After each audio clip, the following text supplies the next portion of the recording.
a hablar de una fuente, la cual fue rediseñada, ya que anteriormente, como habíamos explicado, tenía una entrada de 120 voltios, que con un transformador o una fuente de 12 podíamos variarla, justamente hasta 12 voltios.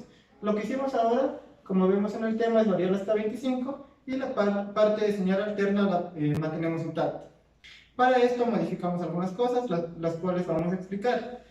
María Eugenia va a explicar acerca de los componentes que variamos. Acá tenemos los objetivos por parte de Christopher Gallegos y las nuevas conclusiones y recomendaciones por parte de Fernando Madre. Para comenzar, hablaremos sobre los objetivos. El objetivo general nos dice que vamos a rediseñar la fuente para medir las señales en la corriente alterna en un rango de 0 a 12 voltios y en corriente continua en un rango de 0 a 25 voltios. Para esto nos ayudaremos mediante la construcción de una fuente variable de voltaje con dos entradas y una sola salida.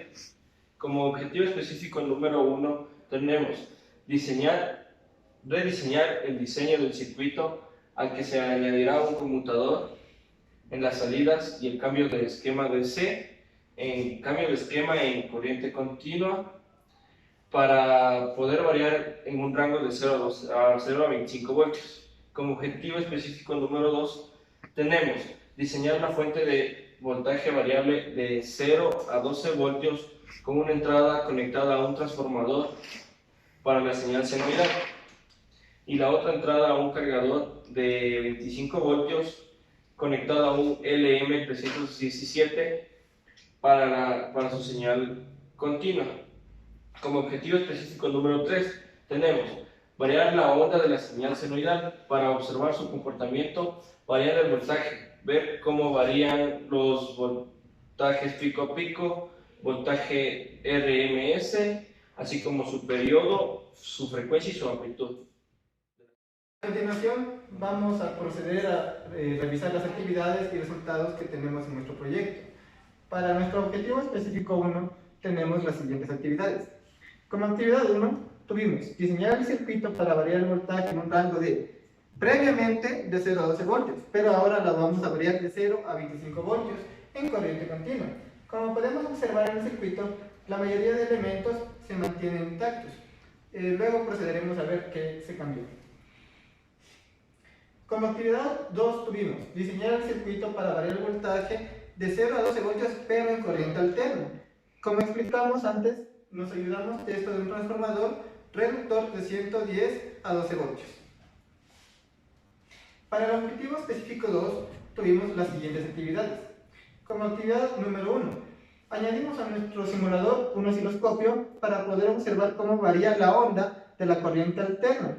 Este iba variando conforme vayamos variando el potenciómetro o el dimmer, el cual lo implementaremos. Como podemos ver, aquí tenemos el circuito donde tenemos el transformador y una salida que nos iba indicando cuánto variaba la fuente. Y como podemos ver acá, tenemos el osciloscopio para poder ver la señal. Como actividad número 2, procedimos a medir el voltaje de la salida hasta la fuente mediante el voltímetro. Para esto tenemos que recordar que una señal sinusoidal siempre va a tener valores máximos y valores pico a pico, los cuales son los máximos, el cual va a ser tanto en amplitud positiva como en amplitud negativa. Y el valor eficaz, que es lo que tenemos acá, que es con relación a la raíz de 2. Finalmente, para el objetivo específico número 3, tuvimos las siguientes actividades. La actividad 1 fue soldar todos los elementos siguiendo el diseño que ya habíamos visto previamente. Y en la actividad 2 tenemos probar que al variar los potenciómetros también va a variar el voltaje, y cuál fue el objetivo de diseñar esta fuente. Tener en cuenta que al variar respectivamente cada potenciómetro dimmer de cada señal de entrada, iba a variar también su salida, ya que al final conectamos un conmutador para poder observarlo en un solo display. Para nuestro proyecto necesitamos los siguientes materiales: un transformador de 110 a 12 voltios que tiene una entrada de 110 y una salida de 12 voltios.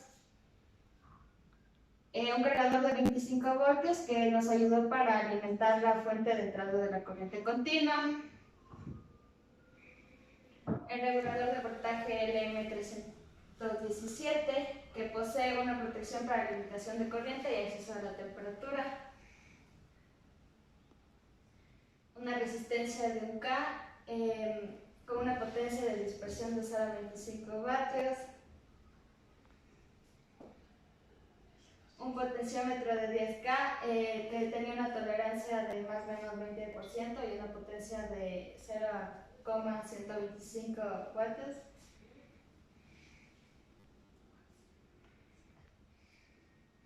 Un potenciómetro de 50K, valores de resistencia de 50 y 10 ohms.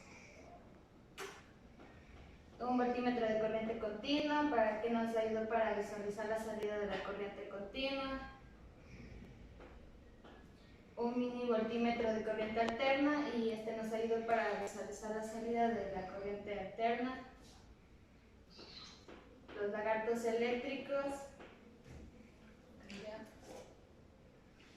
El multímetro que nos ayudó para ver cuánto medían nuestras magnitudes. Una bombonera de 2 pines para las salidas. Un simple. Un cable número 18. Como conclusión tenemos la conclusión 1, que el transformador reductor, aunque según sus especificaciones su salida debería ser de 12 voltios, podemos comprobar mediante la práctica, vimos que realmente tuvo una salida de 16 voltios. Como conclusión 2 tenemos que observamos que en la fuente de corriente alterna, al variar la resistencia del potenciómetro, entre mayor sea su rango, mayor será su variación de voltaje que obtengamos. Como conclusión 3 tenemos que para la visualización de los resultados observamos que hay elementos como el mini voltímetro que solo funciona con cierto tipo de señal, ya sea continua o variable, por lo cual necesitamos 2 salidas, una para cada circuito. Sin embargo, al tener una sola salida se hace una visualización, un visualizador con una transformación de la señal alterna a continua para observar el mini voltímetro de corriente directa a ambas salidas. Ya, como conclusión 4 tenemos la salida de corriente alterna tendrá otras salidas antes de llegar al conmutador para poder observar el comportamiento de las señales sinusoidales. Analizar las recomendaciones que tenemos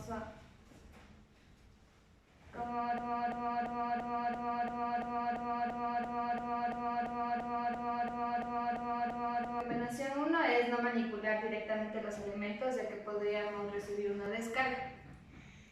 Como recomendación 2 sería realizar la implementación de la fuente solo una vez que la simulación corre correctamente. La recomendación 3 sería contar con un dispositivo de medición para poder comprobar nuestras medidas. La recomendación 4 es no olvidar ocupar un disipador para evitar cualquier sobrecalentamiento de los componentes.